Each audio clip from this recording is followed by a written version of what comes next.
dan beliau itu akan duduk di Dewan Penasehat bersama dengan Mbak Puan. Jadi inilah.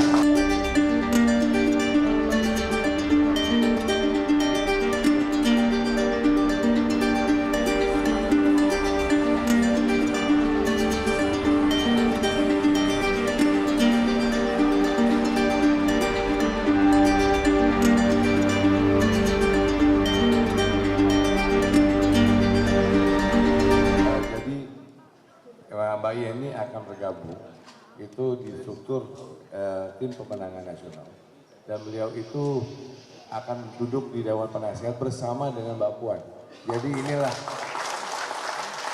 simbol-simbol bagaimana pemimpin-pemimpin wanita Indonesia dan juga nanti adalah lain-lain itu adalah bagaimana kita memastikan satu hati bersama. Jadi itulah yang makanya Mbak Yeni dan Mbak Puan akan di situ bersama-sama. Terima kasih.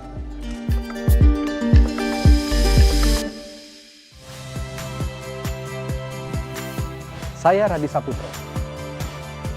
Saksikan program-program Kompas TV melalui siaran digital, pay TV dan media streaming lainnya.